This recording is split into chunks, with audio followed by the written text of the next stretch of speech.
Welcome to Viking Legacy and Lore, where myth meets history and stories are told like they were always meant to be, bold, poetic, and alive. In this podcast, you'll find tales of Viking warriors, Norse gods, ancient rituals, and forgotten truths, all told with heart, fire, and a deep respect for the world that shaped them. My promise that every episode gives you something real. A moment of wonder, a spark of insight, or a reason to see your own story differently. Before we dive in, a quick note.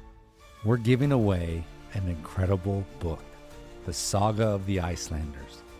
All you need to do to enter is send your email to vikinglegacyandlore@gmail.com. Once we reach 100 signups, I'll randomize a list and I'll mail the book to one of you, anywhere in the world. All right, let's begin. I hope you enjoy this episode, and more than that, I hope it stays with you.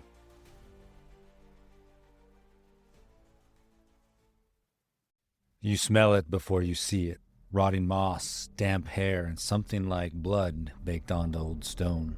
The kind of scent that sticks in your nose and tells your spine to go cold. The wind shifts, the mountain creaks, and then, out of the shadows, a thing of bone, hunger, and ancient hate begins to rise. But this isn't a battlefield. There's no shield wall here. No war cries, no battle horns. Just the silence of the forest, and something watching from just beyond the tree line. Today, we're not talking about heroes. We're not talking about kings, conquests, or Viking raids up the Thames. No. Today we confront the monstrous, the thing that grabs goats in the night, the thing that rips trees from the ground like kindling, the thing that hungers for human flesh and has absolutely no regard for your travel itinerary. We're talking about trolls, not the fuzzy, harried kind that you find in the dollar store. Not the bridge-lurking kind from your third-grade fairy tale, and definitely not the online variety that argues about horned helmets in YouTube comments. No, we mean the real kind. The kind Vikings feared, the kind they wrote into sagas like whispered warnings. The kind that some people believe still live in the mountains, centuries after the Viking Age has ended. In this episode, we travel into the deep wilds of the Viking imagination. We'll explore the saga of a warrior prince who awakens something in a burial mound that should have never been disturbed. The ancient ruins, they used to bind such creatures, not kill them. And what the word troll really meant to a Viking, and why it still echoes through the hills of Iceland and the dark forests of Norway to this day. We'll hear tales of monstrous armies summoned by witches, and how even the strongest warriors could fall, not because they weren't brave, but because they forgot that some boundaries are not meant to be crossed.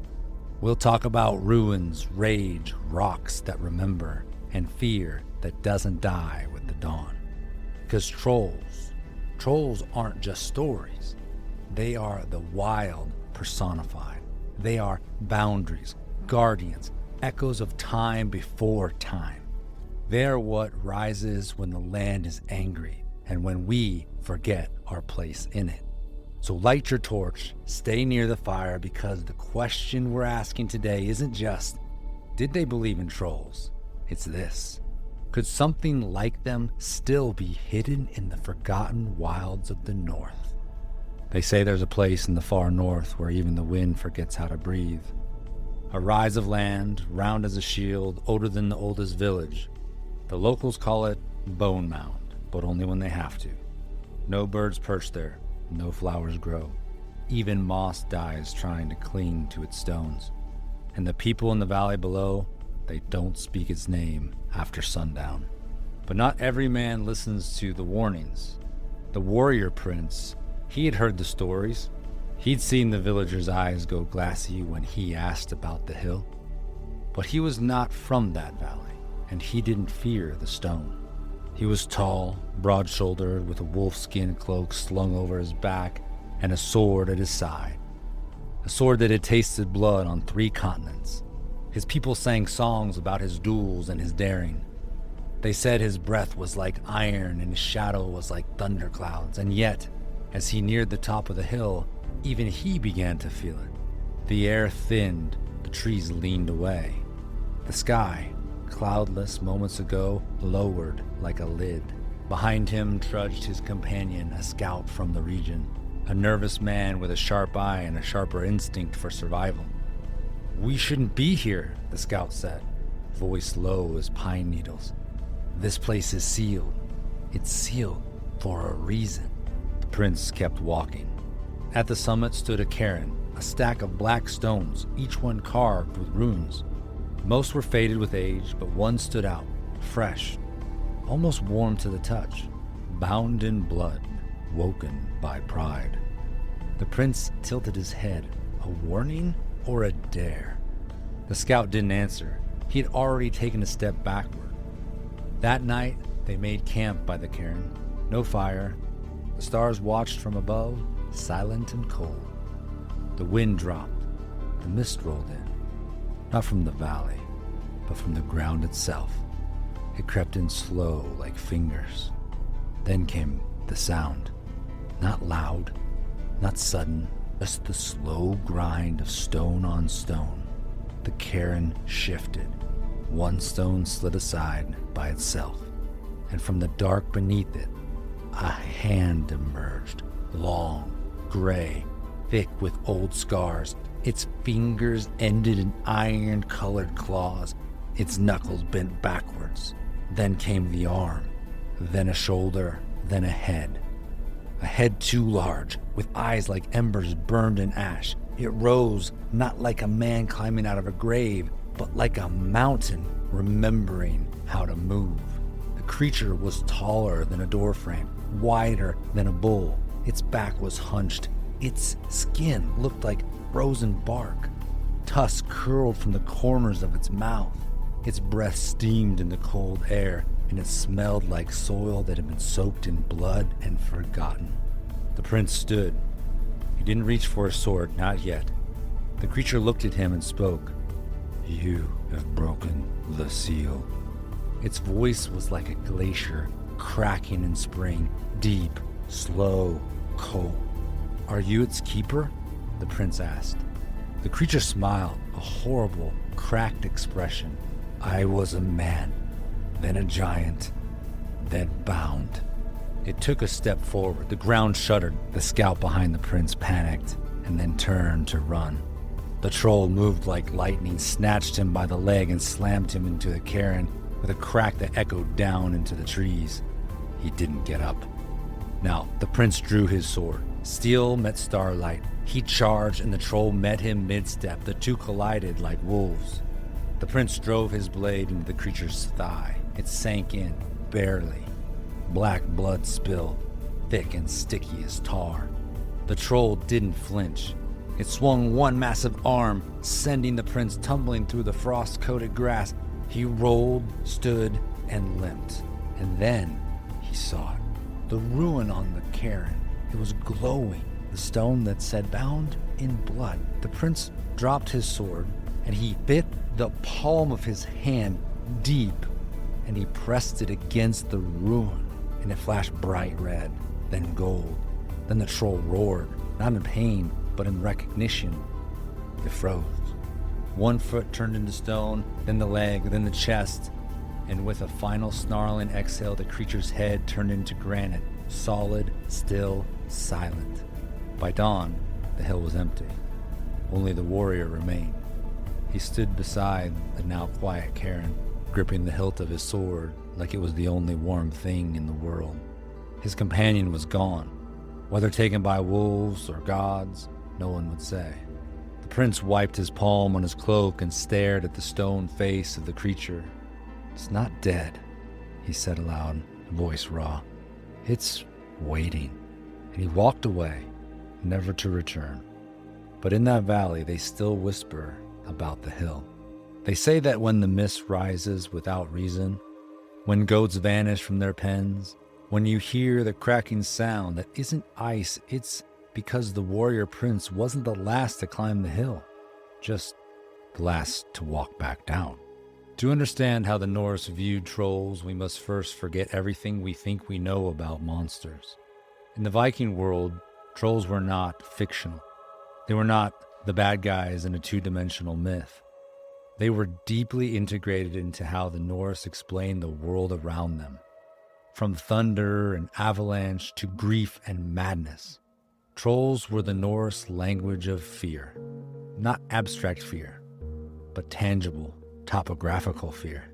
The kind you can point to on a map and say, that ridge, that one with the weird stones that smells like copper when it rains, yeah, that's where one of them sleeps. To the Norse, trolls were not a species. They were a category of cosmic error. The word itself in Old Norse, troll, was less specific, less a species name and more a label for something gone wrong. Some trolls were giants, some were shapeshifters, some were witches or the undead.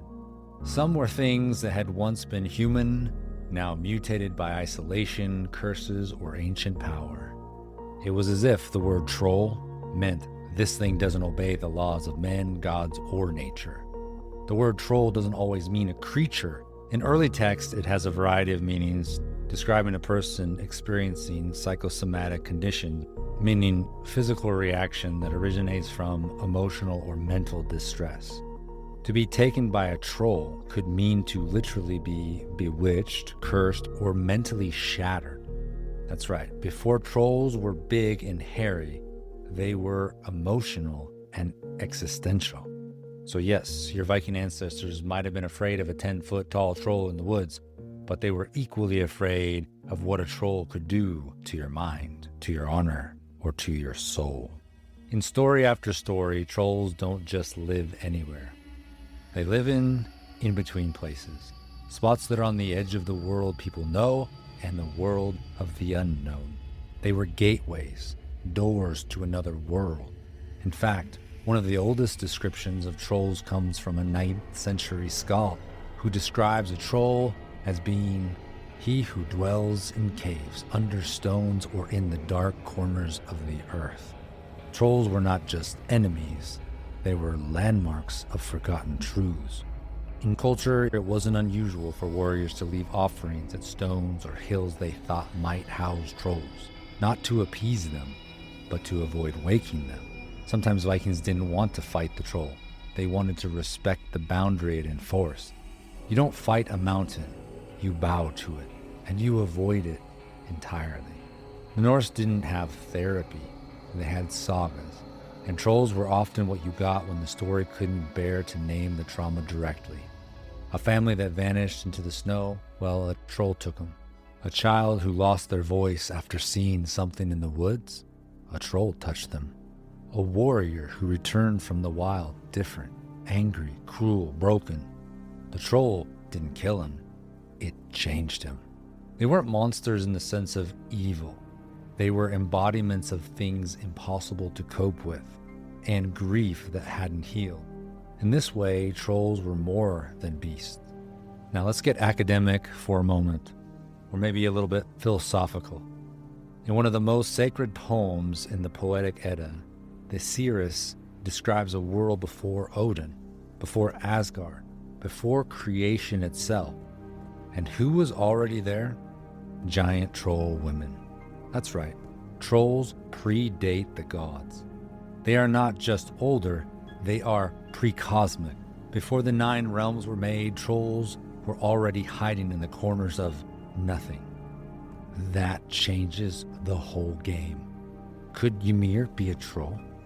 That would mean that the remnants of the trolls would be evident throughout all of Norse creation. A way to explain that everything is infected with corruption.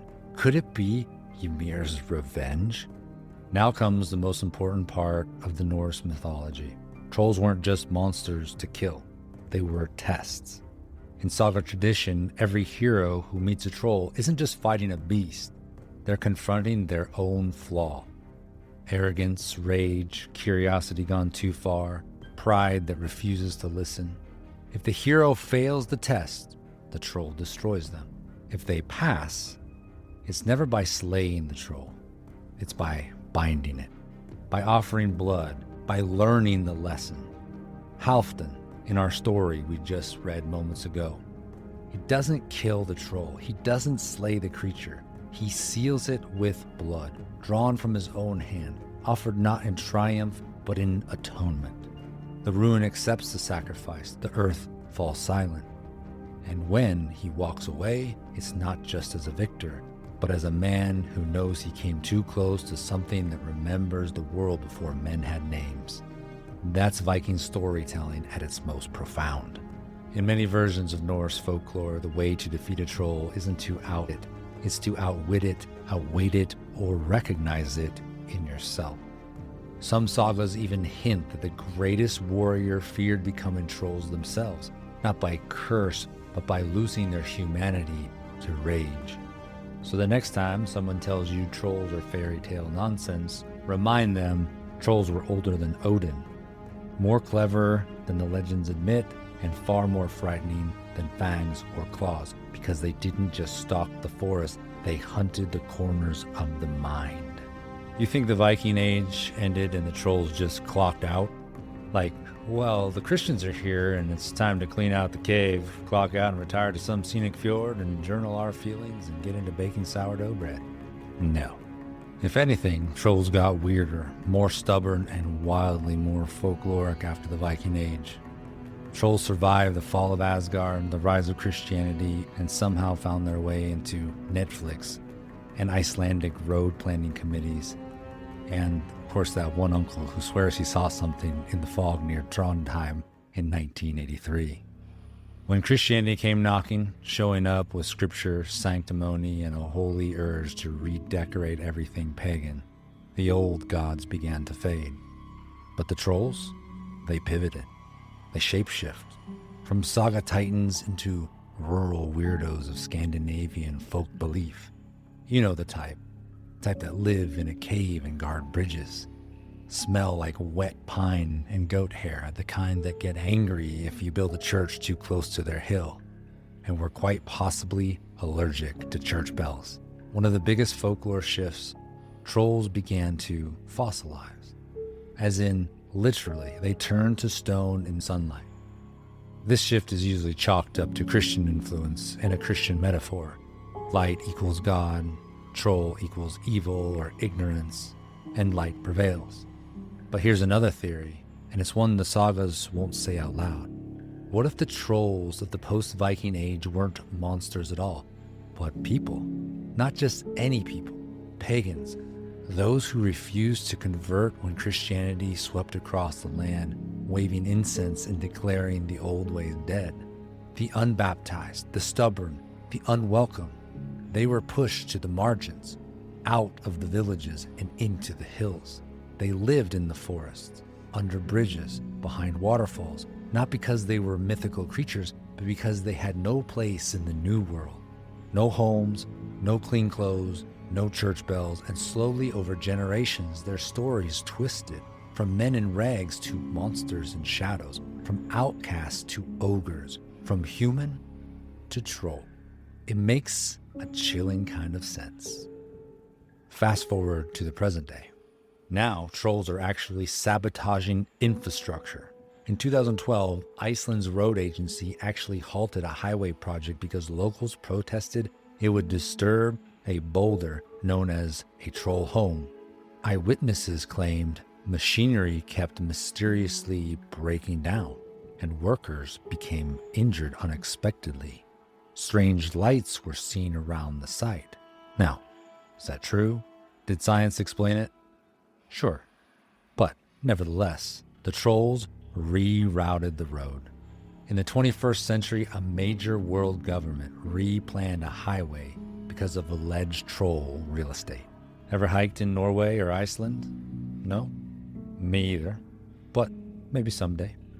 If and when you do, you'll come across a rock formation with the name Troll's Tongue, or the Troll Wall, or the Troll Church. Are these just cute names slapped on rock formations by humorous cartographers? Or are they simple biographies of the stones themselves? Local legends claim those formations were trolls that had been stomping around at night, turned to stone at sunrise. Which means you can go hiking on the fossilized corpse of an ancient troll. Just don't forget to pack a sandwich for your snack at the top. These Nordic trolls continue to thrive beyond the Viking Age.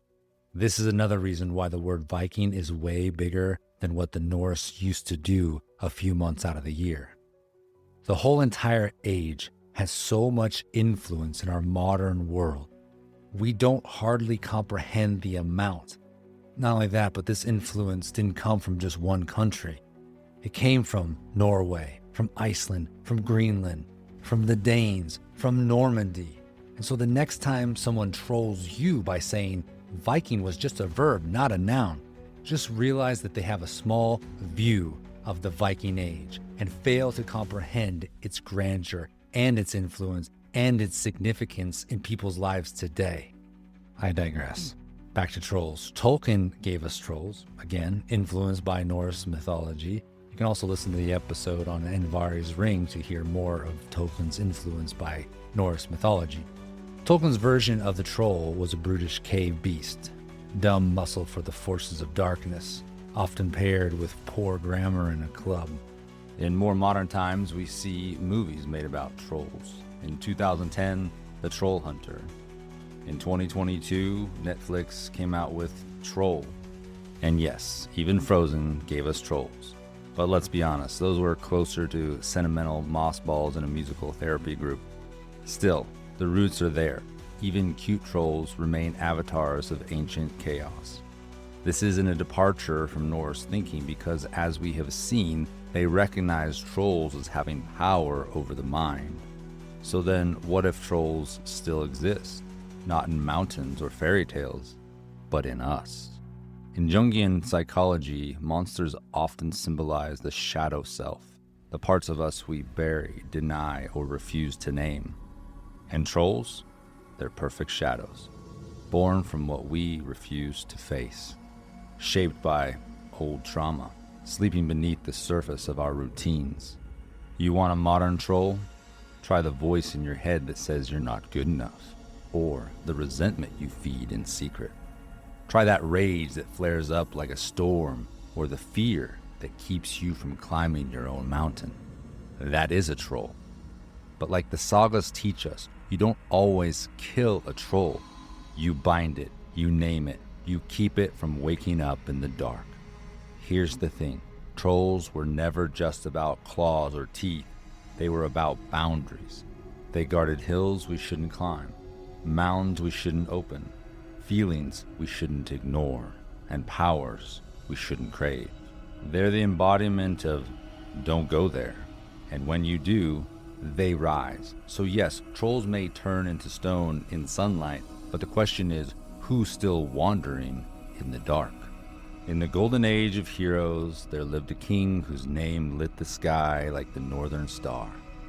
He was called the Golden King, wise in counsel, fearless in battle, beloved by the land he ruled.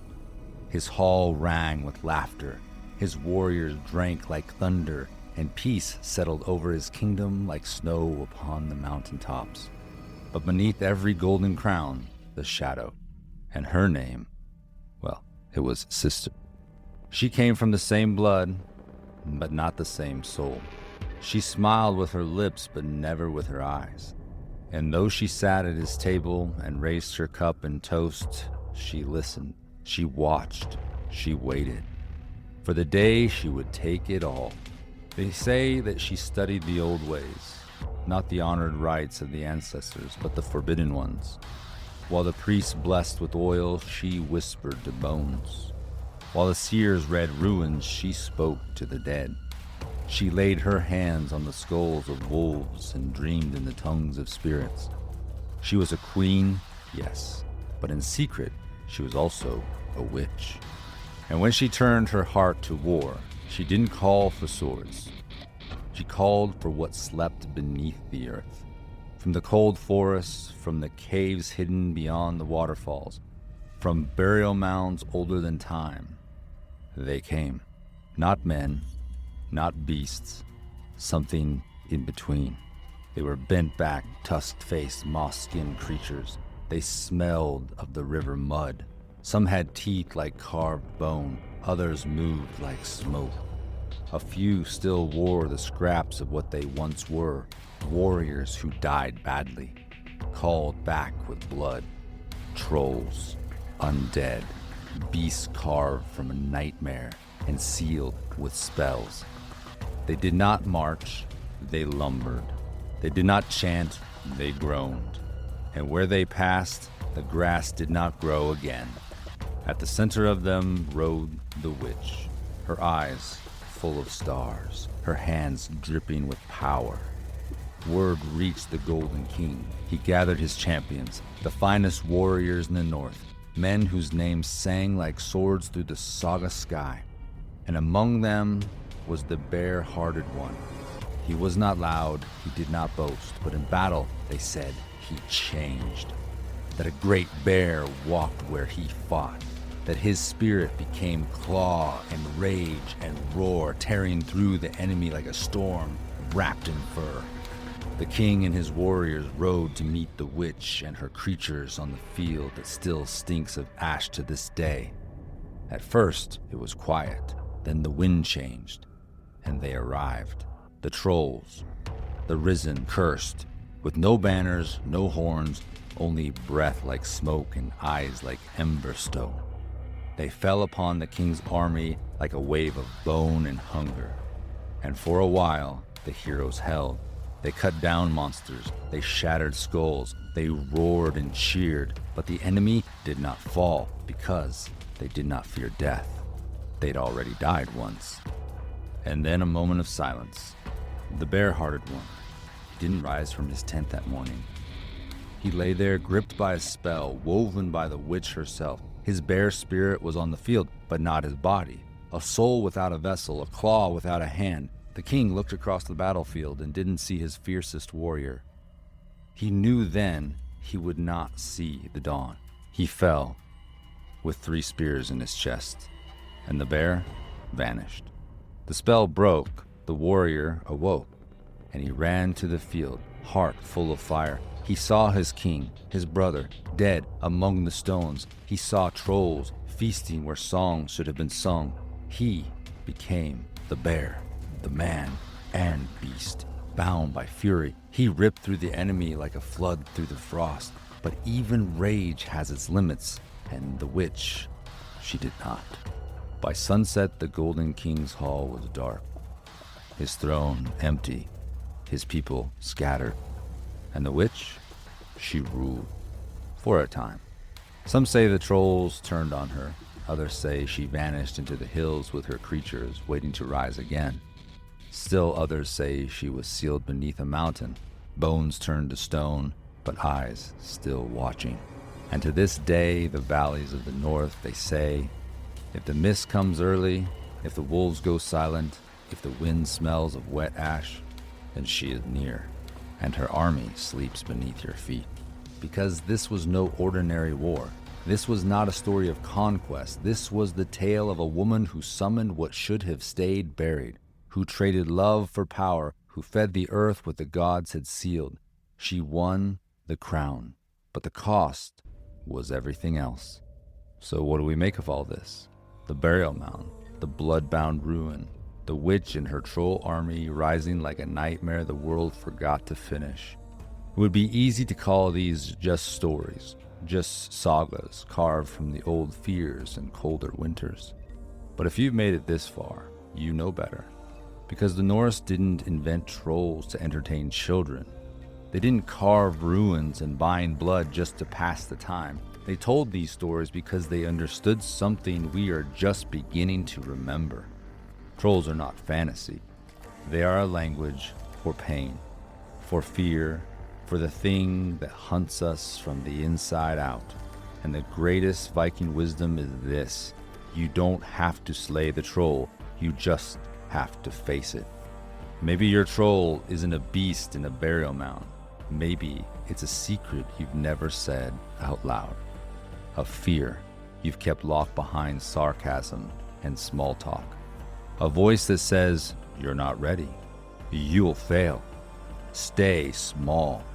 That troll doesn't need to break through your walls. It already lived behind them. But here's the power of the saga. When the prince saw the creature rise, he didn't run, he didn't boast, he bled. He offered his own wound, his own courage, and that act, that self-sacrifice sealed the monster, not with violence, but with truth. And when you face your troll, your past, your fear, your shadow, you will bleed. That's the price. But what you gain in return is your life back. Not as a victim, not as a survivor, but as someone who walked into the dark, faced the beast, and came out with fire in their hands. That's what these stories are about. Not magic, mastery, not monsters, meaning, not death, becoming. So walk with your head high, speak truth, climb the hill no one else dares. Leave an offering, light a torch, and if you feel the ground tremble, don't run. You were born to stand at the edge, to face what others fear, to bind what was meant to destroy you, and to walk away, not hunted, but transformed.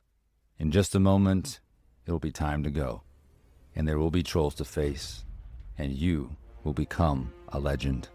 And if this stirred something in you, if the cairn cracked open inside of your imagination, if the witch's army made your skin crawl in the best way possible, if you felt your heartbeat sync with the rhythm of the ancient war drum, then this wasn't just a podcast. This was a summons, and now you carry the fire.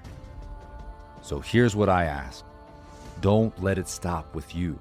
Send it to a friend. Send it to someone who walks the edge. Text the link to one who stares too long into the forest. Post it to the Viking group that you're in.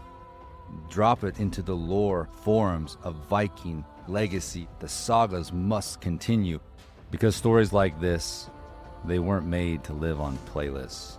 They were made to move through the people like wind through the pines. They were meant to be shared like mead and memory around the hearth.